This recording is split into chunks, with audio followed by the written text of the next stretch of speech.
Friends, welcome to the EPG Pathshala program in linguistics. I am KV Subbarao and today we are going to talk about agreement in South Asian languages. All of us have a vague view of what agreement is. Normally we say the verb agrees with the subject.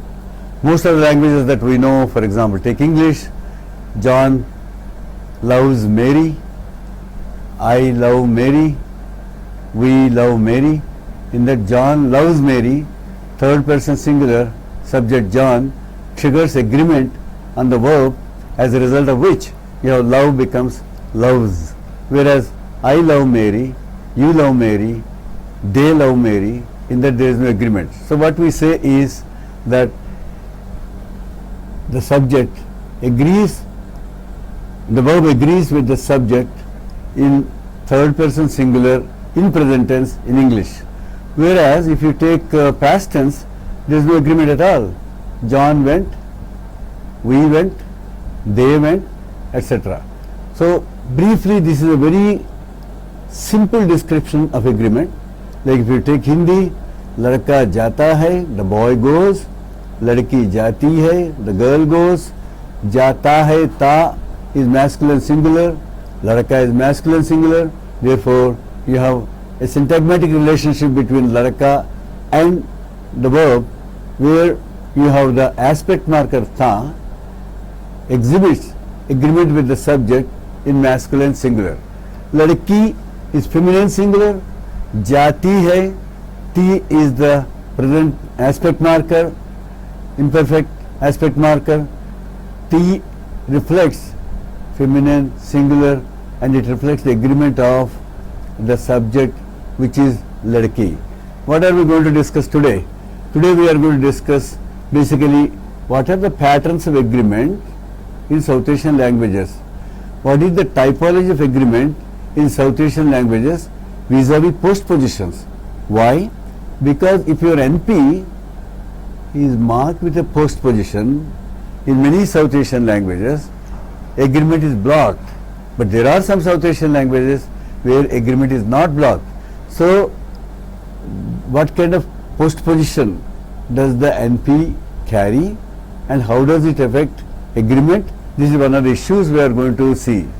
So that means postpositionally case marked DP or NP blocking agreement, postpositionally case marked DP triggering agreement, and at the end we are going to talk about polysynthetic and semi-polysynthetic languages, where you have a very rich agreement pattern, where you have every argument in the sentence manifests agreement in the verb. We will go to that a little later. So South Asian languages exhibit different kinds of agreement patterns in which the verb agrees with the subject, a non-subject, for example a direct object or an indirect object, or an oblique noun phrase such as let's say locative PP, it may exhibit agreement with the locative PP, or even a non-nominative case marked subject. We know what non-nominative case marked subjects are. For example, the boy is angry, ladka naraz hai. Ladka from Hindi, this is an example from Hindi, ladka is boy, it's in the nominative case, naraz is angry, hai is, and of course is does not reflect any agreement. Suppose if you take it something in past tense, ladka naraz tha, where you have tha exhibiting agreement with ladka and ladka naraz tha, but the boy was angry, ladki naraz thi, the girl is angry, etc.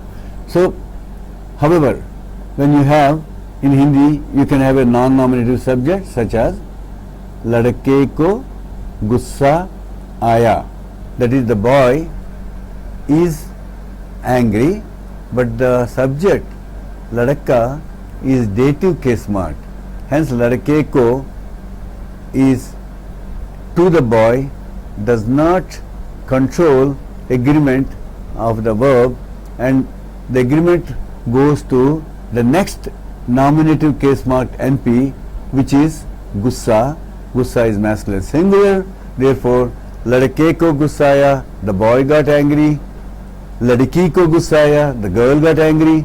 In both the cases, note that aya, masculine singular, ya reflects agreement not with ladki or ladka, which are dative case mark, but it exhibits agreement with gussa, which is masculine singular. Sees the occurrence of a lexical case marker, that is a postposition, blocks agreement on the predicate, and in some languages it is not blocked on the predicate. We can say that agreement is parametric. What are the patterns of agreement in South Asian languages? South Asian languages exhibit a variety of agreement patterns, from no agreement on the verb to extremely rich agreement on the verb. Take for example language called Manipuri, which is also called Meitei, which is spoken in Manipur, in the state of Manipur. It's a Tibeto-Burman language. And there is a language called Kokborok, a Tibeto-Burman language spoken in Tripura. And there are many languages in Tibeto-Burman, from the Tibeto-Burman family, where there is no agreement at all on the verb. That means, irrespective of the nature of the subject, whether it is in the first person or second person or third person, singular or plural, there is no agreement that the verb exhibits on the verb. You have another language called Malayalam, which all of you know, spoken in the south of India, southern part of India, where there is no agreement at all, in contrast to all other Dravidian languages which exhibit subject-verb agreement in a very rich fashion. Now let's take an example from Manipuri. Sentence number 1, I henna yana chai, that is, I have eaten a bit more than you. Here what you have is whether the subject is I or you or they, the verb does not change, right? And then you have another language, Khmar, from the Cook-Kitchen family, where you have very rich agreement patterns, where the subject triggers agreement on the verb, the direct object triggers agreement on the verb, the indirect object triggers on the verb, even an oblique object, after it is removed, stripped of its postposition, may trigger agreement, which we will be talking about under the heading of postposition incorporation. Okay. Now let's take the sentence before you. That is sentence number 2. China Ramhun Pau Pau A Kala Feno. I have not yet gone to all the places in China. That is, the subject is pro-dropped. By the way, Mar, Mizo, Aimol, Paite, Zhou, Thado, Wi-Fi, all these languages belong to the subgroup of the Cook-Kitchen family of the Tibeto-Burman language family. And it is this subgroup which has very rich agreement patterns. In sentence number 2 on the blackboard, you can see that the subject is pro-dropped and the verb agrees with the subject, which is ka, which is first person singular. Fe is the verb to go. No is not. Here the negative occurs as a verb in many Cook-Kitchen languages, especially in many Tibeto-Burman languages and especially in Cook-Kitchen languages. So you have, what is interesting here is, you can see that there is an NPI that is incorporated into the verb la. The NPI is la. What are NPIs? An NPI requires the presence of a negative for the sentence to be ungrammatical. So kala fe no, that is first singular, la is yet, fe is go, no is not. What happens in Indo-Aryan and Dravidian languages? In Indo-Aryan and Dravidian languages, NPIs are free. they are not part of the verb. For example, take Hindi. मैं अभी तक वहाँ नहीं गया. That is, अभी तक is an NPI.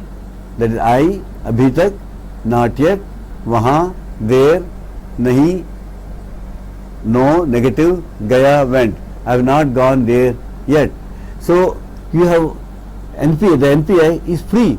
That is, अभी तक मैं वहाँ नहीं गया. I can move it to the front and say अभी तक. Until now, मैं वहाँ नहीं गया. I have not gone. In contrast, in many Tibeto-Burman languages, NPIs are fixed in the verb. So let's now look at it, a kind of definition of agreement. Agreement is a syntagmatic relationship in which a syntactic relationship is established between a noun phrase or a prepositional phrase or a postpositional phrase with a functional category such as tense, aspect or modal. For example, what content words are. That is, what basically is happening is you take a content word, that is subject or direct object, that is any subject or any object or indirect object, and relate it to a functional category. What are functional categories? You can have tense, you can have aspect, you can have modal. Then if your functional category exhibits agreement with an NP, whether the NP is nominative case mark or non-nominative case mark, then it's a syntagmatic relationship. So we can define agreement as dependencies between functional categories such as tense, aspect and lexical elements, and that is the dependency that exists there. They enter into a licensing or checking relation which require a C command or spec-head relationship. This is, for example, the standard definition of agreement. So on the basis of the kind of discussion we had, we can have some typology of agreements in South Asian languages. What are they? There can be 4 distinct types: type A, type B, type C and type D. Okay, what is type A? Agreement features in many languages are normally tied in or linked to a bare NP in the nominative case. The bare NP may perform grammatical functions of a subject or a direct object or an indirect object or even, for that matter, an oblique object. Agreement is blocked by the presence of a postpositional case marker, as in most of Indo-Aryan and Dravidian languages. We will be coming to the issue a little later. Type B. Multiple set of agreement features are manifested in the verb, some of which are linked to nominative, others to dative, others to genitive, others to locative and so forth. That is, in a nutshell, any NP, irrespective of the fact whether it is nominative case mark or non-nominative case mark, can trigger agreement. So that means the presence of a lexical case marker with a subject does not have any effect on agreement and it does not block agreement. This is what we call type B. Then we move to type C. In type C, the verb is either polysynthetic or polysynthetic like in nature, as various types of arguments are represented in the verb either as clitics or as noun or postposition incorporation. So these are, that means in a polysynthetic language you may have as many agreement markers as there are NPs or oblique arguments in a sentence. The presence or absence of a lexical case marker, that is a postposition or a preposition, may not have any consequence for agreement in these languages.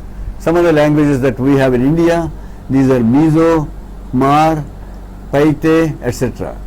In these languages, adjectives too exhibit agreement. So, well, we will come to that a little later.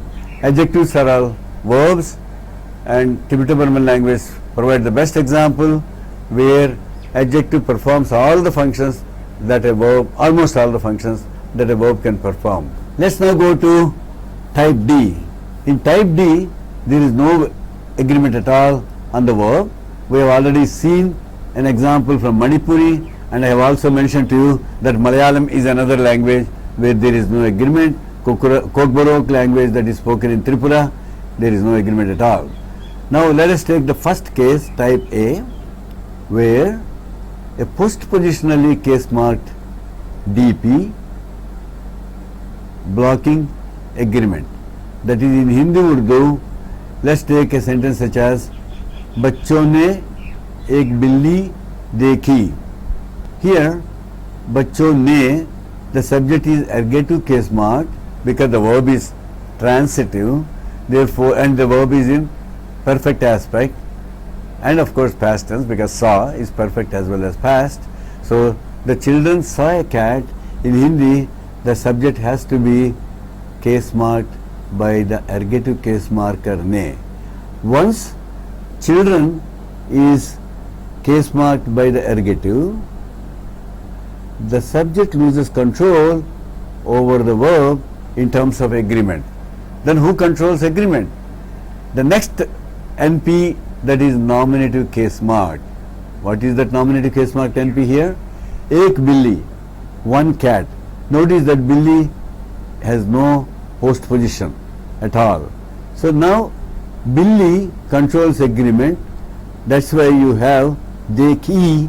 What is E? E is the past tense marker, which is feminine singular, and E agrees not with bacche, which is masculine plural, but with billi, which is feminine singular.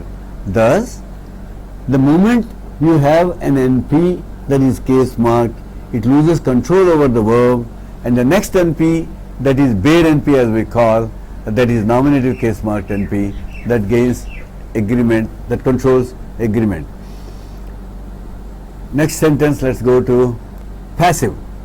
In Hindi, the passive subject is case marked by the postposition by, like in English. The lioness was caught by the villagers. Let's take an example from English. By the villagers is the semantic subject, but here in the passive that becomes an adjunct. Therefore, it is marked by the villagers, by. So गांव वालों के द्वारा by the villagers एक शेरनी, one lioness को पकड़ा गया. A lioness was caught by the villagers. Notice that lioness is animate, therefore it takes the accusative case mark ko with the direct object, and the subject is case marked by dwara. So the subject cannot control agreement. Why? Because it's case marked. Then who controls agreement? The next NP, that is nominative case marked, as we said earlier.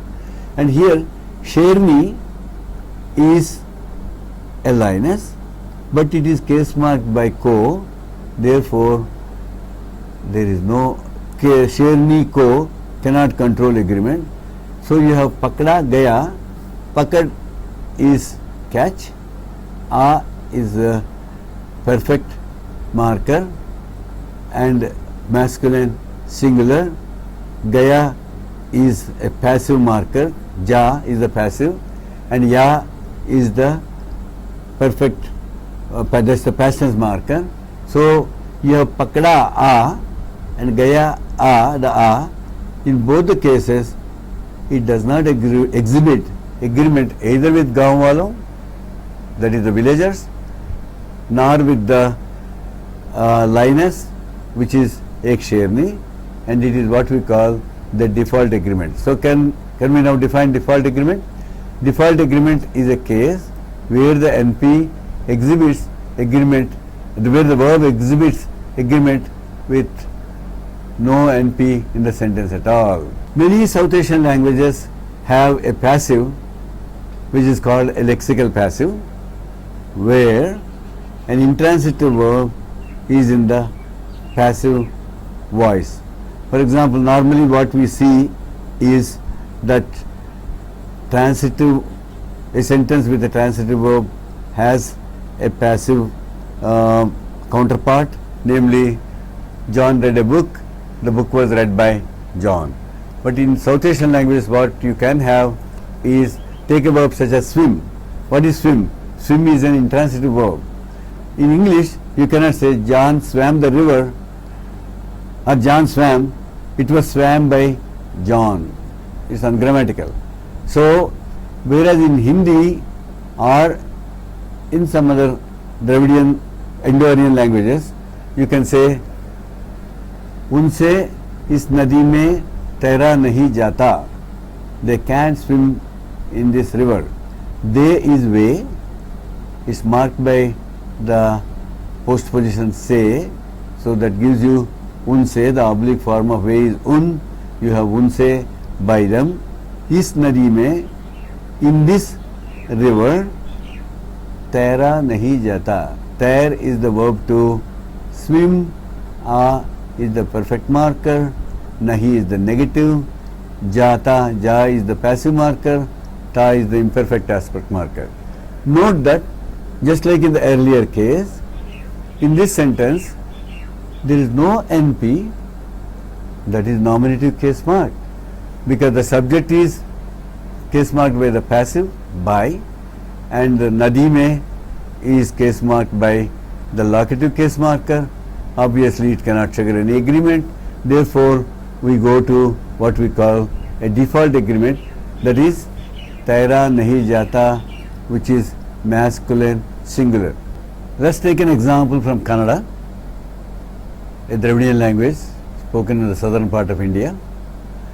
Then Kannada has dative subjects like the other Dravidian languages and the other Indo-Aryan languages.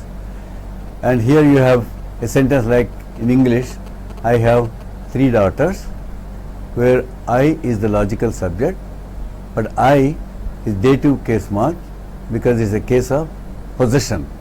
Therefore, you have in Kannada subject nanage, that is dative case marked. Then I have 3 daughters. 3 daughters is the possessed object, which is nominative case marked. Therefore, you have the 3 daughters that controls agreement, because the subject, which is I, the logical subject, cannot control agreement.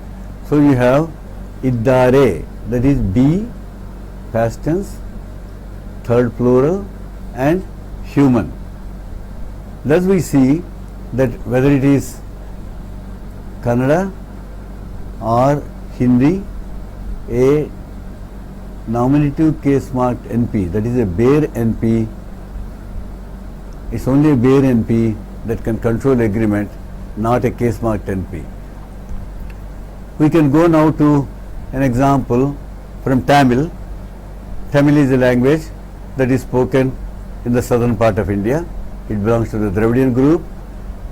Just as we have seen in the case of Hindi, if your subject is dative case marked, then the agreement goes to another bare NP, that is nominative case mark. Let's take an example from Tamil, where you have the possessor, which is in the subject position, is dative case mark, and the patient is also accusative case mark. That is, Kumar likes Raja, Kumarukku Raja Pittukkum, that is Kumar, which is the possessor, is dative case marked.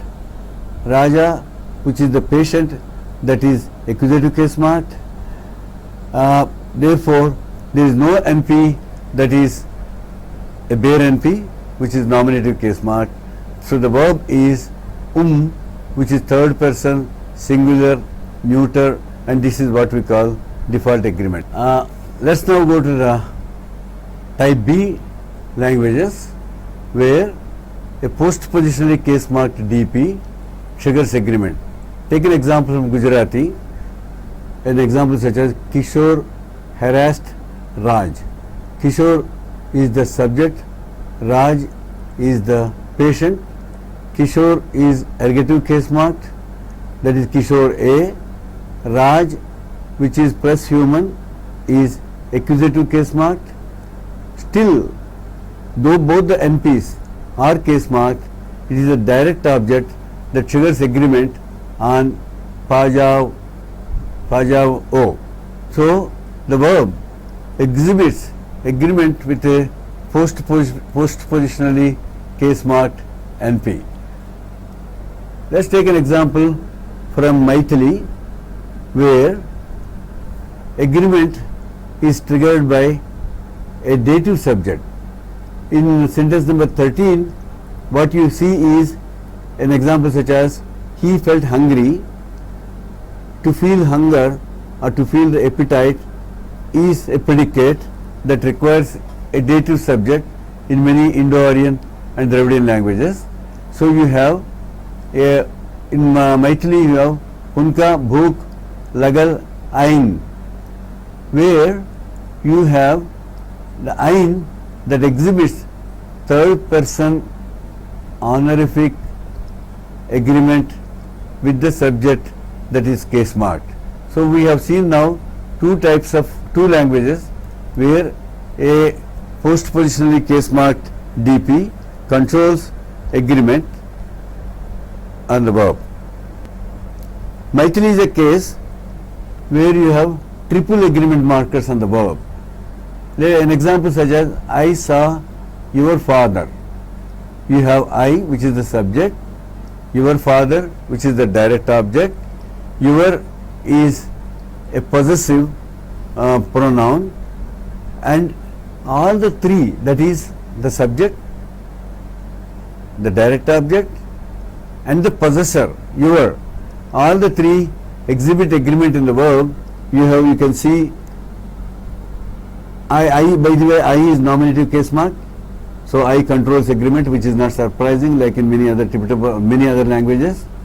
And Tohar is your, second mid honorific, and Tohar controls agreement, exhibits agreement in the verb as Ao. The subject exhibits agreement in the verb as E, and then Babuji, which is the direct object, that is accusative case marked, exhibits agreement as Nha. So you have three agreement markers that are reflected in the verb, which is a kind of rather unusual phenomenon that is found in South Asian languages, and I think perhaps Maithili and maybe some other couple of languages that are there where you have this type of agreement. Let's take another language called Manda, a Dravidian language, where you can find agreement with a locative object. Take a sentence such as, in English, let's say, it rained on us yesterday. On us is a locative argument, and that locative argument triggers agreement in the verb. For example, inelin ma dengata piu ri dai ti. Here you have dai is an agreement marker that reflects agreement with the anas, the locative PP anas, and you have agreement occurring in the verb as dai. Now we move to polysynthetic languages. What are polysynthetic languages? Polysynthetic languages are those where verbs must include some expression of each of the main participant in the event described by the verb, that is either subject or direct object or indirect object. That means each argument in the sentence has the potential to trigger agreement in the verb. Not many Indian languages are polysynthetic. We have an example from Sara, where you have the Sara is a Munda language, where you have the direct object, the locative PP and the instrumental PP all reflecting agreement in the verb. Take this example 22, Pok, pung, tien. That is, who stabbed you in the belly. Who is the subject, you is the direct object, in the belly is a locative object. All these three are incorporated in the verb as stab, belly and knife. This kind of agreement is rather unusual, where you have three arguments that are part of the verb that are incorporated in the verb. In contrast, let's take an example from Telugu, a Dravidian language, where you have to have three arguments. Ninnu, who stabbed you in your belly. Ninnu, you accusative. Evaru, who nominative. Kattito, with a knife. Pottalo, in your stomach. Podicheru, stabbed. That is all. And who controls the agreement? It is Evaru, who, that is in the nominative case. Therefore, who, the subject, Evaru, controls agreement of the verb, and none of the other arguments can either be reflected in the verb nor can they control agreement. To conclude our discussion, in this unit we have discussed different kinds of agreement patterns that are found in South Asian languages, in which the verb exhibits agreement with the subject, a non-subject, or an oblique object, or even a non-nominative case-marked subject. There are some South Asian languages in which the verb does not exhibit any agreement at all, as we saw it in the case of Manipuri. We have labeled them as null agreement languages. In contrast, there are languages in which there are very rich agreement patterns that are manifested by the five features, that is person, number and gender, abbreviated as PNG normally in the literature. Yes, we have also shown that in polysynthetic languages such as Sora, the verb carries the entire argument load on it, and the arguments in the sentence are not overtly present. In the following unit, what we are going to do, we are going to discuss some cases in semi-polysynthetic languages in which incorporation of adverbs, quantifiers, negative polarity items, that is NPIs, intensifiers, postpositions takes place. Thank you.